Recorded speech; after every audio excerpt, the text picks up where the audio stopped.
Hello everyone, Dark Seeker here again. Welcome back for another video, back on Wild Mode, playing Schmiddy's Enzoth Paladin. Now this deck is very much like a control paladin. It's got Equality Consecration or Equality Pyromancer to remove enemy boards, 2 Doomsayers, which are really good early on against aggressive decks. You've then got some nice mid-game with the likes of Stonehill Defender, Chillblade Champion, Corpse Taker, Sludge Belcher. You know, these are cards that can put roadblocks in front of your opponent and get some lifesteal as well. You've then got Spikeridge Steed, which really frustrates aggressive classes because essentially it's a double-layered taunt that they need to get through. A bit like Sludge Belcher, but perhaps slightly better. You've then got late game featuring Sylvanas, Rag Lightlord, Tyrion Fordring, and Uther of the Ebon Blade. And if it all still goes horribly wrong, play Enzoth the Corruptor and get your Death Rattle minions back to life. So, let's look at this game against a Warlock. Now, this is a game that did not go very well for me. I thought I was in a safe position. I had, you know, Ragnaros down, who'd healed me for 8. And I thought, yeah, if I can just get 1, maybe 2 more heals, I'll be fine. Because of course I have 2 Pyromancers in hand, I have Equality, I have Consecration, I can clear a board full of demons, and I was really saving Equality Pyro for Gul'dan resurrecting the demons, okay, so this was my win condition by keeping this Equality Pyromancer safe in hand. So I still don't want to commit it. So here I'm just happy to Spikeridge Steed.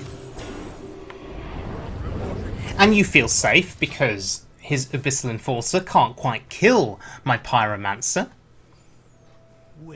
But when you see them say well played, you know something's up. And there's the Siphon Soul, but you think, hey, I'm still alive. Look, I have a taunt. Oh, no more taunts. Dead. Right. Going up against the Hunter. Now, this was another fascinating clip. This was no ordinary Hunter. This was a Pirate Hunter. Yes, I'll give you a second or 2 more just to process that. Yes, Pirate Hunter. Now, when you're facing decks that are non-meta decks, it does throw you off your game just a little bit, because you're not entirely sure with, you know, what to expect or how to react sometimes.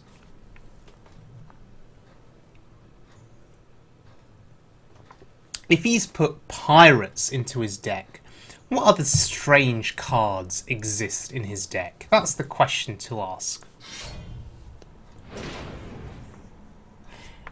His inclusion of Glaive-Zuko would suggest that he's quite an aggressive deck.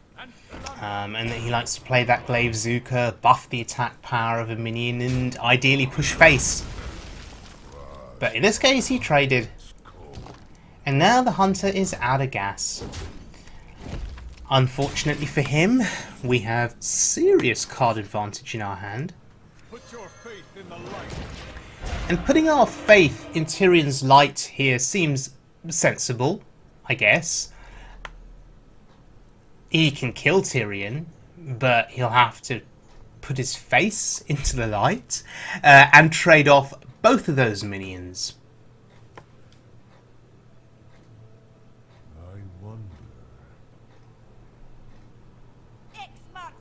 Oh, another pirate. Yeah, he's doing just that. He's probably hoping that I will use the Ashbringer on the pirate and take 4 to the face. And then he's probably hoping that he can draw something that can burst me down. But lifesteal here is so good. And I'm even using the Aldor there just to preserve my lifesteal minion. And even though he'll be hero powering every single turn, based on this meta now that lifesteal is more prominent, you know, those 2 damage hero powers, the Steady Shot, it doesn't do anywhere near as much as it used to do pre-expansion, where that steady stream of damage would often be enough to kill you over a few turns. Now lifesteal, you just heal back up. Okay, let's look at one final game, but this time a full game, and it's against a Paladin. Now this opening hand is interesting. Obviously the Lich King is not what you want to see now. Some people would debate Spike-Ridged Steed. I mean, is it such a bad thing to have in your hand? Probably not. We just need to wait a good few turns before we can use it. But when it does come down, it can be game-changing. But here's what I'm happy to see. I'm happy to see my Wicker Flame, and I'm happy to see Stonehill Defender. These are things I can play early. And he's played Haunted Creeper, which would suggest that he's probably going to be a slightly more aggressive Paladin. And oh, hello. And Pyromancer is also very important because it is one half of my combo. Yes, and there's the other piece with equality. It's one half of my board clear combo. And sometimes you play these games and you don't draw either Pyromancer or an equality before it's too late. So having one combo piece in your hand in the mulligan sometimes is a very good thing. Because then all you have to do is draw the other combo piece and you're set to clear a board.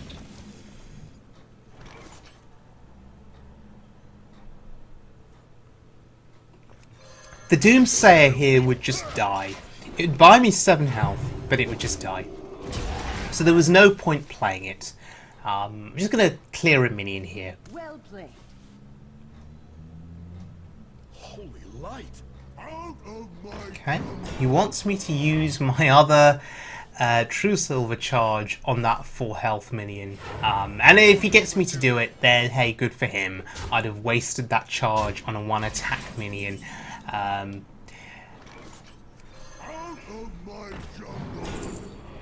Tarim. Okay, it's pretty good. So we're not going to use our True Silver charge. We're going to save it for something more threatening. And now I'm saying to him, I'm saying, look, hey, you can use your True Silver charge on my 4 health minion with 1 attack. And then find some other way to kill the Doomsayer, perhaps? If he goes all out here, investing to kill my Doomsayer and my 1/4, I'm cool with that. If he doesn't do anything here, if he just passes, I'm okay with that too, because initiative goes to me. Wow! Spike-Ridged Steed is a mighty big investment, and you know, I think he miscounted. He thought he could kill my Doomsayer. Was that a misplay, or was it intentional, so he could get a 2/6 taunt on board? I don't know. But we're in a good position regardless.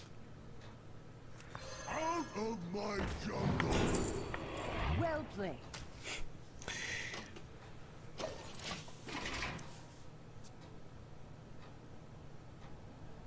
I'm on fire!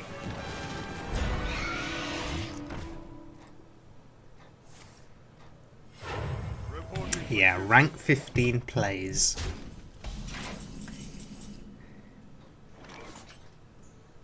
Evil will be purged! Now we have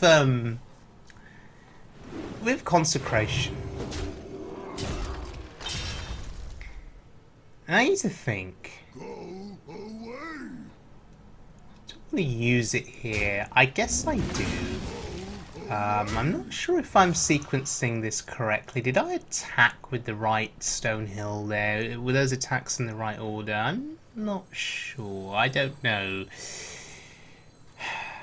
But instead of consecration, Spike-Ridged Steed seems better. I mean, there's 8 health. Now, this may bring out inequality if he has it. No, it's got a Murloc. Okay, this is Murloc Paladin. Interesting. And it brings out his Tarim as well. But look, to get through the full body of the Spike-Ridged Steed, plus the taunt that comes out. I mean, he had to invest a lot there. That's fine.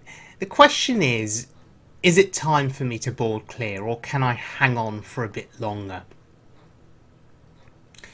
Corpse Taker would buy me a little bit more time. It'd absorb a few hits, kill a couple of minions, heal me up a little bit, but we board clear first. Now we play the Corpse Taker, and now we say to him, okay, Divine Shield minion on board, how are you going to deal with it? Interesting. That's a consecration target. So the Paladin is now running out of options, running out of cards. He's very much a mid-rangey kind of deck, whereas I'm more of a control deck. And like with the Hunter in that previous game, once they run out of threats in the mid-game, because this is very much the mid-game at the moment, once they run out of threats, you just outvalue them. And speaking of value, just look at my hand. Lightlord. We have the Paladin Death Knight. We have the Lich King. And we have Tarim. But here's what I'm afraid of. I'm afraid of anything can happen, because undoubtedly he'll be playing it. So we have to kill him before the Murlocs make a massive comeback.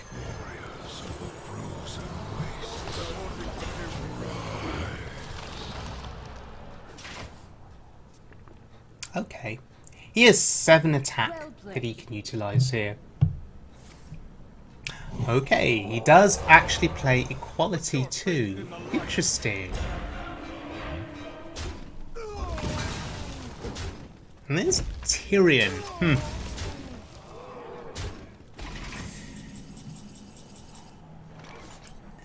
None shall. And this is why we play the Black Knight. But if only we had an ooze in our hand, it would have felt good.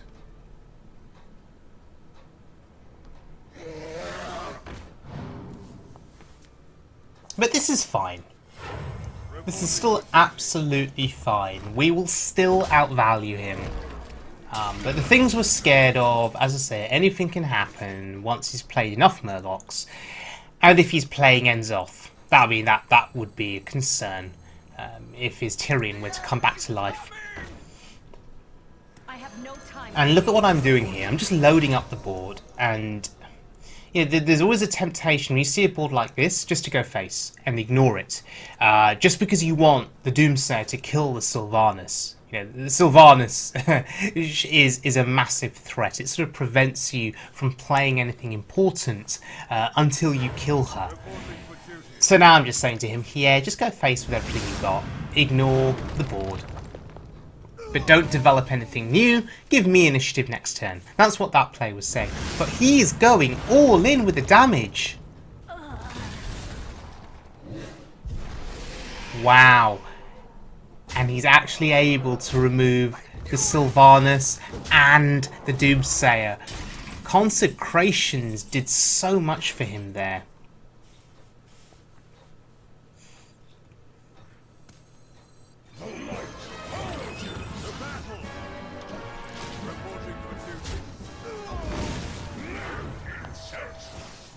Heal for 8 is reasonable. Well played. Now I found myself in a similar situation against the Warlock earlier on in this video, and he found some creative ways to kill me, so let's see if Ragnar's Lightlord this time can get me a win. Still pushing face, still wanting to do all that damage.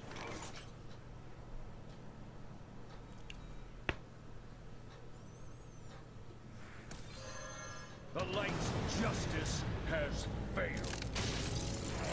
Insert. Fall by my hand. I was lethal. Yeah. Sometimes you're so obsessed with the board that you miss the fact that you have lethal, and then you suddenly spot it and you think, yay, lethal. Right. So Schmiddy's Enzoth Paladin. Good deck. Theoretically sound. Mixture of taunts with lifesteal, with board clears. Yeah, pretty good. After this game, though, I went up against a whole series of priests, and I didn't fare too well. Between the likes of Shadow Death, Light Bomb, Shadow Pain for my Doomsayer, they were basically able to remove my threats, and even with Enzoth the Corruptor, it just wasn't enough, because once they played Razar and they got their zero-cost hero power, and then played Anduin, and essentially got their zero-cost 2 damage hero power, there was actually very little I could do. This deck doesn't run any substantial healing beyond True Silver Champion. There's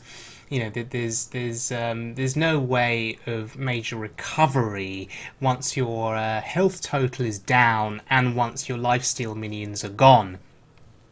So and once Lightlord is dead, so there's no additional healing. So you can struggle against the likes of Priest once they've removed all of your threats, and you're just struggling to survive on a low health total. So Priest is a bit of a problem. Jade Druid can also be a bit of a problem. You have to time your Equalities and your Pyromancers very, very carefully to get maximum effect and to get maximum value. Sometimes it's too easy just to pull the trigger very early on a board clear and then to realise actually you should have waited for another turn or two. That can make all the difference.